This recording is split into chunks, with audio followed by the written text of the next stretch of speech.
अस्सलाम वालेकुम नाज़रीन, आप यूट्यूब चैनल देख रहे हैं। मैं इमरान खान हूँ। नाज़रीन, सबसे पहले जो सैलाब की सूरत हाल है उस पर हम बात कर लेते हैं कि इमरजेंसी पाकिस्तान में इस वक्त इसका सामना है पाकिस्तानियों को, ख़ास तौर पे खैबर पख्तूनख्वा में। और अभी कुछ इत्तलात आ रही हैं कि पंजाब और सिंध में भी बारिशों का एक बड़ा स्पेल आ रहा है और उसकी वजह से वहाँ पर भी हालात ख़राब हो सकते हैं। लिहाजा शहरियों को मोहतात रहने की ज़रूरत है। जो सबसे बड़ा नुकसान हुआ है इसके बारे में बैरिस्टर गौर बता रहे थे कि जो बुनेर है वहाँ पे ही सिर्फ 300 के करीब अफराद के जाँ बहक होने का खदशा है। यानी अभी तक जो डाटा है वो मुकम्मल तौर पे रिसीव नहीं हुआ। कुछ लोग लापता हैं, उनके बारे में अभी तक इल्म नहीं है कि वो कहाँ हैं।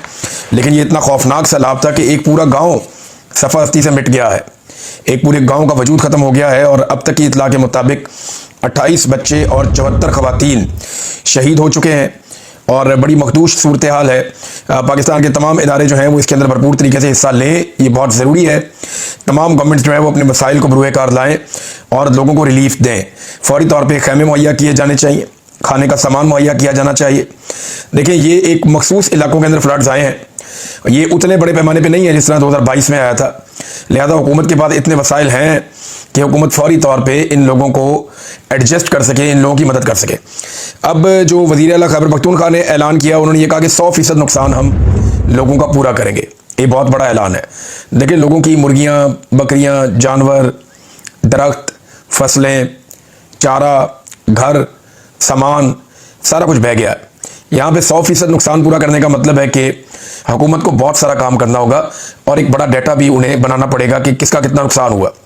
20 लाख रुपए जो जानी नुकसान की सूरत में हुकूमत ने ऐलान किया कि जो भी शख्स इंतकाल हुआ जिसका, उसके लवाहिकीन को 20 लाख रुपया दिया जाएगा। और साथ ही गंडापुर ने कहा कि घरों की जो तामीर की जिम्मेदारी है वो खैबर पख्तूनख्वा की हुकूमत उठाएगी। ये इकदामात सुनने में तो बहुत अच्छे हैं, अगर अमली तौर पर इकदामात किए जाएँ तो खैबर पख्तूनख्वा की हुकूमत पाकिस्तान की तारीख की वो पहली हुकूमत बन सकती है जो किसी भी कुदरती आफत के बाद मुकम्मल तौर पे मदद दे रही है अपने शहरियों को।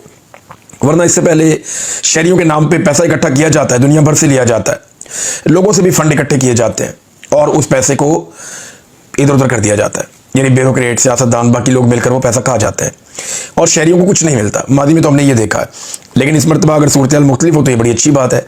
नाज़रीन, जनरल आसिम मुनीर साहब का जो स्टेटमेंट आया है सामने सुहेल वड़ाइच साहब के ज़रिए से, उसका पाकिस्तान में बहुत चर्चा है। उसमें 2-3 चीज़ें जो है बहुत ज़्यादा डिस्कस हो रही हैं। नंबर 1, वहाँ डिस्कस हो रहा है माफ़ी वाला एलिमेंट कि फील्ड मार्शल चाहते हैं कि इमरान खान माफ़ी मांगे और अगर वो माफ़ी नहीं मांगते तो वो उन्हें इबलीस कह रहे हैं कि यानी इबलीस ने अल्लाह ताला के कहने पे सजदा नहीं किया, हुक्म अदूली की थी तो वो शैतान बन गया और बाकी जो हैं जिन्होंने सजदा किया वो फरिश्ते बन गए। तो ये तो इसका मतलब है, फील्ड मार्शल ये बता रहे हैं सुहेल वड़ाइच को कि नवाज शरीफ और जरदारी और ये सारे, क्योंकि इन्होंने माफ़िया मांगी हैं, मरीम नवाज वगैरह, तो ये फरिश्ते हैं। इमरान खान क्योंकि हुक्म नहीं मान रहा तो वो शैतान है। यानी ये बताने का या एग्जाम्पल कोट करने का वजह तो यही है ना, और कोई वजह समझ नहीं आ रही। और देखिए, वो तो अल्लाह ताला ने हुक्म दिया था कि आदम को सजदा करो, तो खुदा ना खास्ता पाकिस्तान की एस्टेब्लिशमेंट खुद को खुदा समझना शुरू हो गई है कि जो अल्लाह का हुक्म नहीं मानता वो शैतान हो जाता है। और क्योंकि जनाब ये माफ़ी नहीं मांग रहे तो ये भी इनकार कर रहे हैं। एक तो ये इंतहाई नामाकूल किस्म की एक मिसाल है, या ये वाला जो हवाला पेश किया गया इंतहाई नामाकूल है। कोई भी जी शऊर शख्स जिसको थोड़ी सी भी अक्ल हो वो ये हरकत नहीं करेगा। लेकिन सुहेल वड़ाइच साहब पे मैं हैरान हूँ, उन्होंने छाप भी दिया पकड़ के। अब आसिम मुनीर साहब के हवाले से दूसरी चीज़ जो आ रही है कि इमरान खान ने माफ़ी तो मांगनी कोई नहीं है।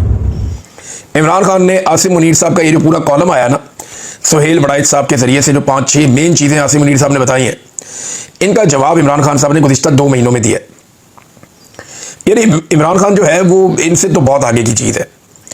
यानी ये जो पाकिस्तान की एस्टेब्लिशमेंट है, इनको अगर कोई टक्कर का आदमी मिला है तारीख में तो वो इमरान खान ही है, क्योंकि उसने इनके बारे में पहले से इमरान खान को आइडिया होता है कि अब ये क्या करेंगे, तो पहले से ही प्रिएम्प्टिव स्ट्राइक करते हैं इमरान खान साहब। यानी पहले से ही वो चीज़ों का बंदोबस्त करते हैं। गुज़िश्ता 2 महीनों में इमरान खान साहब ने जो कुछ कहा वो जवाब है। ये जो आसिम मुनीर साहब ने कॉलम लिखवाया सुहेल वड़ाइच साहब से, उसका जवाब इमरान खान साहब पहले दे चुके हैं। जवाब क्या दिया मैं आपके सामने रखता हूँ, लेकिन पहले आसिम मुनीर साहब ने मईशत के बारे में एक बात की है, तो चंद चीज़ें मैं आपके सामने रख देता हूँ मईशत के हवाले से। और वैसे भी देखें, जब आप एक इतनी बड़ी ताकतवर सीट के ऊपर बैठे होते हैं तो आपके चारों तरफ लोग खुशामद करने वाले होते हैं। कोई आपकी शक्ल की तारीफ करता है, कोई आपके जिस्म की तारीफ करता है, कोई आपकी जहानत की तारीफ करता है, कोई आपकी ताकत की तारीफ करता है, कोई किसी चीज़ की तारीफ करता है, कोई आपके इल्म की तारीफ करता है, कोई आपके किरदार की और शख्सियत की तारीफ करता है। तो आप खुद पसंदी का शिकार हो जाते हैं और आपको लगता है कि सारे मसाइल का हल आप ही के पास है। जनरल याया का एक स्टेटमेंट मैं आपको पढ़ के सुनाता हूं, बड़ा वायरल हो गया आजकल। जनरल याया ने 1971 में एक स्टेटमेंट दिया था, पाकिस्तान टूटने से पहले, जब पाकिस्तान दो लख्त हुआ और 90,000 से जायद पाकिस्तानी फौजी वहां पे चले गए भारत की कैद में, उन्होंने हथियार फेंक दिया और वो कैदी बना लिए गए। तो उससे पहले जनरल याया का स्टेटमेंट जरा आप सुने। मैं एक सिपाही हूं, सियासतदान नहीं। मैं इस ओहदे से चिमटे रहना नहीं चाहता।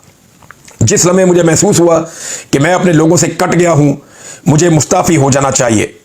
मुझे मशरकी पाकिस्तान अपनी हथेली की तरह मालूम है। वाह, जैसे मेरी मुट्ठी में कोई चीज़ है या मेरी हथेली में कोई चीज़ है, ऐसे मुझे मालूम है मशरकी पाकिस्तान। और उसी साल जब वो ये क्लेम कर रहे थे, कुछ अरसे के बाद मशरकी पाकिस्तान पाकिस्तान से अलग हो गया। ये जनरल याया खान और उनका कॉन्फिडेंस था, उन्हें भी ऐसे ही लोगों ने घेरा हुआ था। अब जनरल आसिम मुनीर ने, आपको याद होगा, 2023 में एक स्टेटमेंट दिया था कि एक साल के अंदर पाकिस्तान की मईशत बिल्कुल ठीक हो जाएगी।